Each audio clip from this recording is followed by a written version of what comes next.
Good morning बच्चों। GK की class में आपका स्वागत है। आज हम चैप्टर 2 पढ़ेंगे। चलिए स्टार्ट करते हैं। इसका नाम है दान की पात्रता। चलिए, हमारे देश में एक से बढ़कर एक दानवीर हुए हैं जिनका नाम इतिहास में स्वर्ण अक्षरों में अंकित है।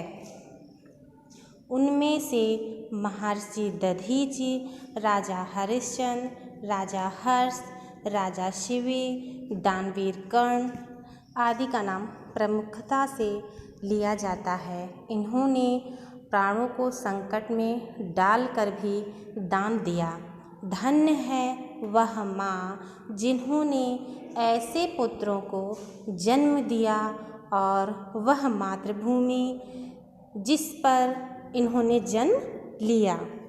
महर्षि दधीचि के त्याग और बलिदान से कौन परिचित नहीं है, जिन्होंने अधर्म पर धर्म की विजय के लिए योग विद्या से अपने शरीर से प्राण निकालकर अपनी अस्थियां दान की थीं। ऐसा त्याग और बलिदान संसार में महान व्यक्ति ही करते हैं। राजा हर्षवर्धन अपने द्वार से किसी को खाली हाथ नहीं लौटाते थे। कई बार उन्होंने वस्त्र तक दान में दे दिए थे और फिर अपनी बहन से वस्त्र मांगकर पहने थे। राजा हर्षवर्धन के बारे में एक चीनी पर्यटक ह्वेनसांग ने कहा है, हर्ष बहुत ही दानशील और उदार राजा थे। उन्होंने अपने द्वार से कभी भी किसी भी परिस्थिति में किसी को खाली हाथ नहीं लौटाया। यह अपने आप में एक बहुत बड़ी बात है। राजा हरिश्चंद्र ने तो अपना संपूर्ण राज्य दान दिया था और दक्षिणा चुकाने के लिए उन्होंने स्वयं को और अपने परिवार को बेचना पड़ा। उन्होंने अनेक कष्ट सहे परंतु दान की महिमा कायम रखी। दानवीर कर्ण की तो बात ही क्या, उन्होंने पहले अपने जीवन रक्षा कवच कुंडल दान में दे दिए, फिर घायल अवस्था में एक मजबूत व्यक्ति को दांतों पर लगे हुए सोने के मेख पत्थर से तोड़कर दान में दी। कितने महान थे ये दानी लोग, कितना त्याग और बलिदान समाहित था इनमें। पृथ्वी पर जब तक जीवन रहेगा तब तक इनका नाम अमर रहेगा। परिवर्तन दृष्टि का अटूट नियम होता है, ये किसी को रोके नहीं रुकता। परिवर्तन समयानुसार दान का स्वरूप बदल रहा है। दान मानव कल्याण और धर्मार्थ के लिए न होकर अनेक नाम के लिए रहा है। आजकल दान का मान पहले की तरह पारदर्शितापूर्ण नहीं है। एक बड़ी प्रचलित और पुरानी कहावत है, एक मछली पूरे तालाब को गंदा कर देती है। बच्चों, एक मछली पूरे तालाब को गंदा कर देती है। कहावत का अर्थ होता है कि अगर एक आदमी, मतलब आपका अगर पूरा परिवार है, अगर परिवार में एक सदस्य कोई गलत काम कर देता है तो उससे सारे परिवार की बदनामी होती है।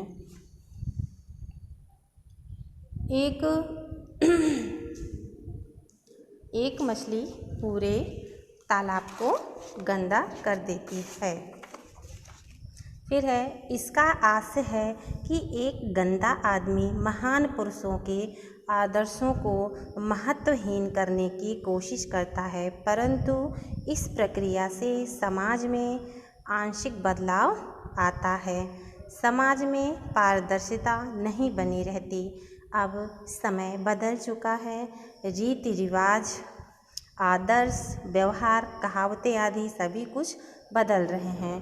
पहले एक मछली तालाब को गंदा करने वाली कहावतें थीं, अब 99 मछली तालाब को गंदा करने वाली कहावत है।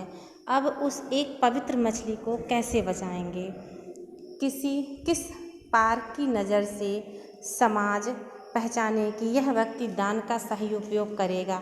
दान तो सुपात्र को देना चाहिए, सदुपयोग कर सकता है। आजकल दान लेने वाले अपने कर्तव्य का पालन नहीं कर रहे हैं। उनमें से अधिक दान के पैसे से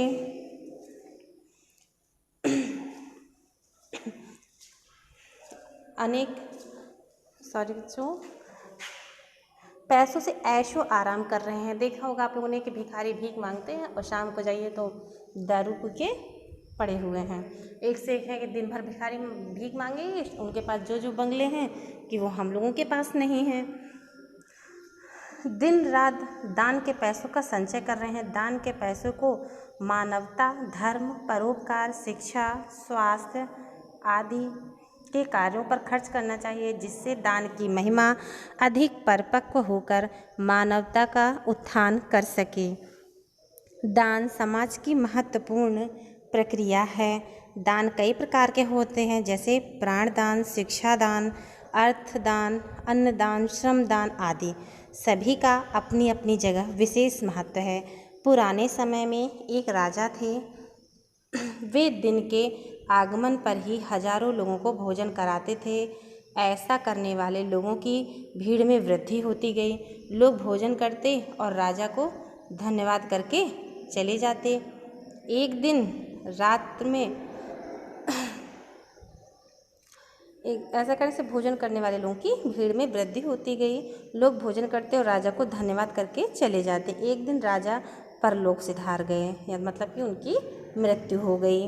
राजा के बाद उसके पुत्र ने भी इस परंपरा को जारी रखा। एक दिन उसके दरबार में पूर्वजों की आत्मा से बात कराने वाला एक व्यक्ति आया। राजा ने कौतूहलवश उस आदमी से अपने पिता की आत्मा से बात कराने के लिए कहा। जैसे ही राजा के पिता की आत्मा प्रकट हुई, राजा ने अपने पिता की आत्मा से पूछा, पिताजी आप स्वर्ग में कैसे रह रहे हो?